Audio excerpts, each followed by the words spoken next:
gaur berriro ere gara zuekin, talde Gaztelupe programaren beste saio batekin. Gure saio guztiak Gabonen inguruan izaten ari direnez, oraingoan ere Gabonen beste saio batekin arituko gara. Gabonetan nola lagundu dezakegu? Bai, izan ere Gabonak familia eta lagunekin pasatzeko egunak izan ohi dira, baina pertsona guztiek ez dute horrelako aukerarik izaten. Batzuk euren aldetik urrun daudelako, beste batzuek bakarrik geratu direlako, egoten da senitartekorik bai, baina ospatzeko aukera ekonomikorik ez duenik ere. Horrelako kasuetan eta bereziki garai horretan voluntario taldeak eta ekimen bereziak sortu ohi dira gure inguruan. Horri buruz nahikotxo dakien lagun bat ekarri dugu gure artera. Bera, Agurne Juldain da. Kaixo, Agurne. Kaixo. Eskerrik asko gure gana etortzagatik. Agurne, Caritaseko Debagoienean duen bidean zentroa okupazionaleko arduraduna da. Horretaz gain, zenbaitetan izan da Tinduf herrian. Dauden errefuxiatu kanpamenduetan eta behin Mendebaleko Saharan, ondo esan dutena? Ondo. Zure lanbidearekin zerikusia duenarekin hasteko Caritasen bereziki lan egiten duzue arazo ekonomikoak dituen jendearekin, ezta? Bai, Caritasen egiten da lan esklusio sozialian dauen jendearekin arazo ekonomikoak edo beste motako arazo batengatik gizarteratzeko edo arazoa dauka jendearekin egiten da lan. Langile eta voluntarioen artean zenbat zarete? Langileak bertan proiektuan, bidean proiektuan, gaz 2 langile, eta gero voluntarioak 30 bat edo lan voluntario.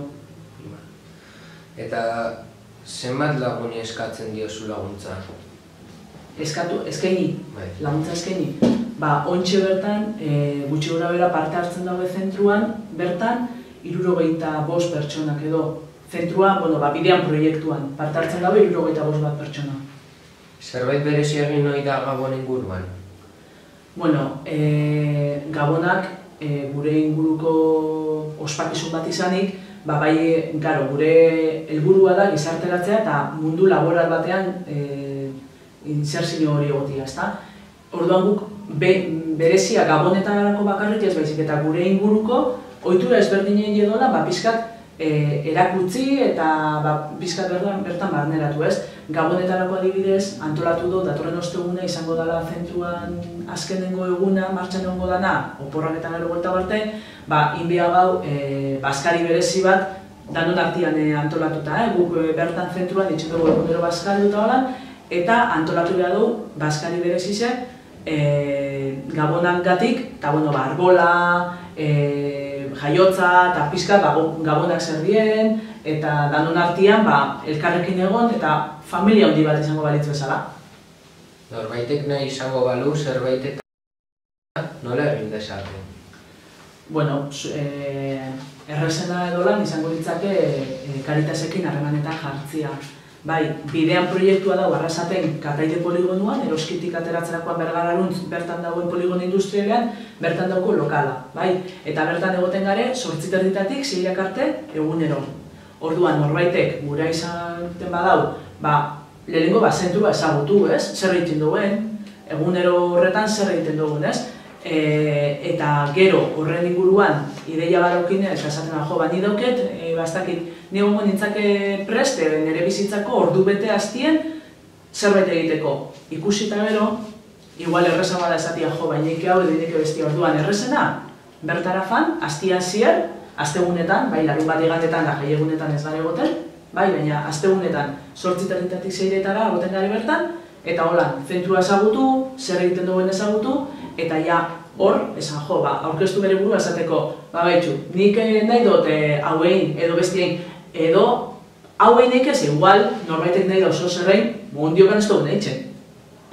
Orduan, aukeria badau, beti edaz Caritasen atiak zabalik, proiektuan parte hartu eta lagunketako. Agurne, eta zer egiten duzu zentroan? Zentruan dauzko bidean proiektuan barruan dauz tailer ezberdinak. Jendia juten da, edo goizeko taldera edo atzaldeko taldera. Bazkarian, danok parte hartu lehike, ze bazkaltzen bebai eguten du, Bertan zentruan parte hartzen dagoen. Eta zer egiten nuen, dauko tailer ezberdinak.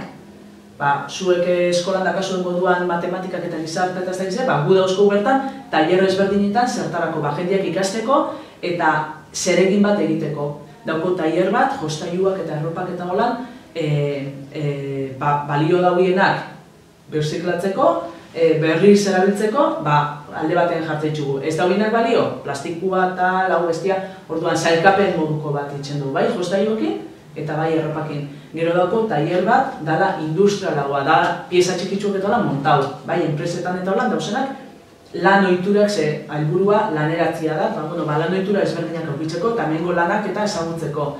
Dauko hizkuntza tailerra, erdera eta euskera ikasi ahal izateko. Dauko sukaldaritza, dauko gero proiektuan barruan, baina ez dauzenak arrasaten, dauzko hortu batzuk, hortugintzan eta holan bai jendiek, ikasteko hortugintza zelan doien hortuak eta holan. Orduan, bai goizian edo bai atzaldian, pertsona ezberdinak eta euren gabezi edo biharren arabera, egiten duena da, tailer ezberdinetan parte hartzen daue, lan bat izango balitz bezala, imitazio bat ez da lana, okupazionala dalako da, zure denbora, estruktura baten barruan, zeregin bat egunero jaikin bian naiz eta jun bian naiz ona, eta enbiota hau.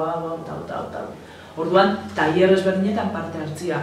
Zeitzen dago voluntarizuak? Tailer horretan lagundu, jendeakin egon, zegatik doian bertara, ez jatitzearen guztiz bere bizitzako sekretu danak, baizik eta akompainamiento esaten da, ez? Jendeakin egon, tal cual, eta komenta gauzak. Zen buruz gaur, ez dakizet, eta inin bialdi gauzak, gauzak inin bialdiez, baina Caritasek daukena da, pizkat harreman hori sendotu egiten dagoela eta hartu itzen dagoela pertsonei. Horregatik, gaunetan, bakarri dagoena, eta hola, pizkat arindu itzen jako min hori edo pena hori edo tristura hori, ez? Hori da itzen duguna batez ere, eta hierrez berdinak martxan jarri. Bueno, eta ikusten duzuen bezala, Caritas eme bai dau zela aukerak, eta animau, ze ikusten duzuen bezala merezi dau joatia, eta agurne, eskerrik asko elkarrizketan egatzi. Zuei.